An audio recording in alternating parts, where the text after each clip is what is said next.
Welcome to my channel where we bring you stories about historical events from around the world that have been lost to time, or perhaps never really learned about at all. Today is yet another special day as we take a look at one of the most important battles in modern Middle Eastern history, and one which saw the Israeli Defense Forces brought to their knees by a coalition of Arab armies. This was the Yom Kippur War, the day Arab armies almost won. On September 6, 1973, the world seemed to be in balance. The Cold War between the United States and the Soviet Union was at its height. There had just been a series of devastating terrorist attacks against Israel, and tensions were high. Most Israelis felt vulnerable, and for good reason too. Just 6 years earlier, they had been caught off guard by a surprise attack from Egypt and Syria, and had only narrowly managed to beat them back. In fact, it had taken them 2 years to fully evict the Egyptian forces from the Sinai Peninsula after that war. The threat posed by neighboring Arab states was very real, and their desire to wipe Israel off the map had not waned. Israel's main military concerns were in the south, where Syria and Egypt threatened, but also on its eastern border with the volatile country of Jordan.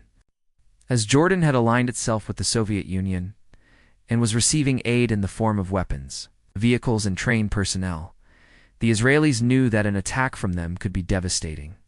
However, despite these concerns, there was no indication that any hostilities were imminent. It was a Sunday, and the vast majority of the Israeli military was enjoying their weekend leave.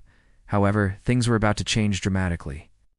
On that fateful day, radio stations across the Middle East began broadcasting a message from the voice of the great Arab leader, Egyptian President Anwar Sadat.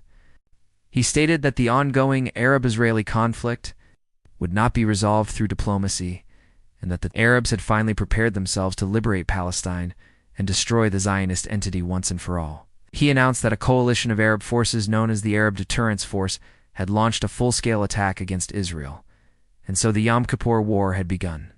Egyptian air defenses shot down 7 Israeli reconnaissance aircraft and destroyed numerous other planes on the ground. Egyptian fighter jets and missile boats then attacked Israeli positions along the Suez Canal and throughout the Sinai. By the end of the day, Israel had lost 250 aircraft and countless pieces of heavy equipment. As the dust settled over the battlefields of the Sinai, Egyptian and Syrian forces surveyed the damage they had inflicted upon the Israelis. They had accomplished something that had seemed impossible only days before, a joint surprise attack against Israel that had caught them completely off guard. The Egyptian Air Force had devastated the Israeli Air Force, destroying entire squadrons of fighter jets and bombers on the ground. And the Syrian army had punched a hole in the Israeli defense lines in the Golan Heights. The Arab armies were confident that they had finally found a way to defeat the Israelis once and for all. For the first time in 26 years, it seemed as though Israel might actually be in trouble. The Egyptians had planned their offensive carefully, choosing a date when the Israelis would be at their most vulnerable, during their holiest of holidays. Many of the Israeli Air Force's best pilots were on the ground celebrating Yom Kippur with their families, and many of the tanks and armored vehicles that Israel depended on were in storage. The Egyptians, on the other hand, had massed thousands of troops and hundreds of tanks along the canal, ready to cross into the Sinai and push deep into Israeli territory. But why did the Egyptians attack on Yom Kippur? Why did they choose to launch their surprise attack when the Israelis were at their most vulnerable? There are a few reasons for this. First, the Egyptians knew that the Israelis would be less prepared to defend themselves. Many of the Israeli military's best tanks and armored vehicles were in storage because of the upcoming holiday. Second, the Egyptians hoped that they would be able to catch the Israelis off guard. By launching a surprise attack, the Egyptians hoped to catch the Israelis off guard and quickly make gains on the battlefield. Third, the Egyptians believed that they had the support of the Soviet Union. At the time, the Soviet Union was a major ally of Egypt and had provided the Egyptians with significant amounts of military aid.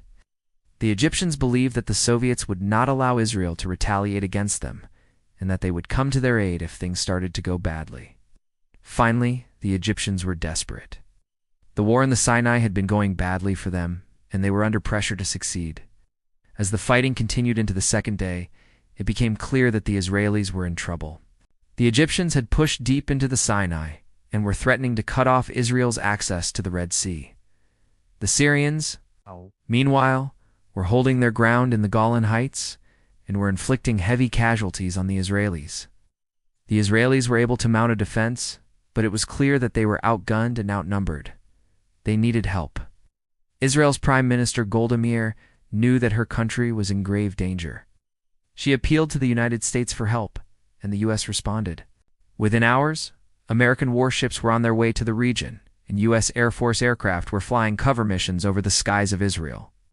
The U.S. had a strong interest in preventing the Egyptians from winning the war. Not only was Israel an important ally of the U.S., but the Egyptians were backed by the Soviet Union.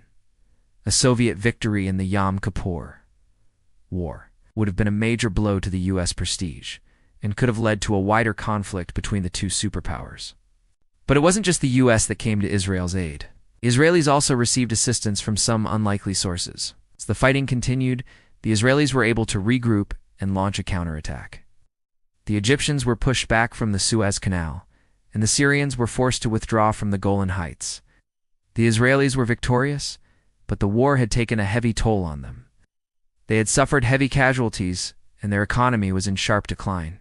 In the aftermath of the war, the Israelis made major changes to their military to ensure that they would be better prepared for any future conflicts. They also began to reach out to their Arab neighbors in an effort to find a peaceful resolution to the conflict. One of the most important changes that the Israelis made to their military was to increase the size of their reserves. This meant that they would have more soldiers available to call upon in the event of a sudden attack. They also made changes to their equipment and tactics to better prepare for fighting on multiple fronts. Finally, they began to focus more on intelligence gathering and early warning systems to give themselves as much advance notice as possible of an impending attack. The Yom Kippur War was a watershed moment in the history of the Middle East. It was the first time that Israel had been truly tested militarily, and it was the first time that the Arab nations had come together to fight against Israel. The war ended in a tactical victory for Israel, but it was a strategic victory for the Arab nations.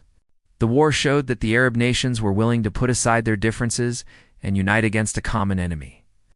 It also showed that the Arab nations were capable of mounting a serious challenge to Israel. In the years since the war, the Arab nations have continued to improve their military capabilities, and today, they pose a more serious threat to Israel than ever before. For Israel, the Yom Kippur War was a wake-up call. It showed them that they could not rely on the support of the United States forever, and that they needed to build up their own military capabilities. In the years since the war, Israel has become one of the most powerful militaries in the world. The Yom Kippur War was a tragedy for all involved, but it was especially tragic for the people of Egypt and Syria. The war left tens of thousands of people dead and millions more wounded.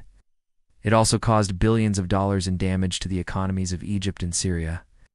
However, the war did have some positive outcomes.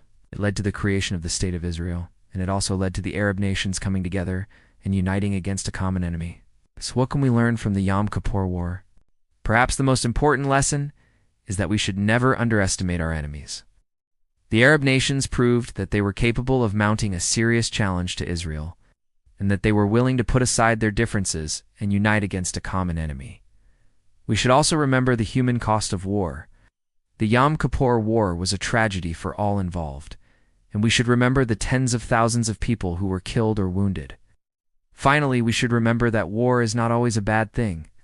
While the Yom Kippur War was a tragedy, it did lead to the creation of the State of Israel. And it also led to the Arab nations coming together and uniting against a common enemy. We hope that you enjoyed learning about the Yom Kippur War, the day Arab armies almost won. If you did, please hit the like button and subscribe so you never miss an upload from us. Thanks for watching.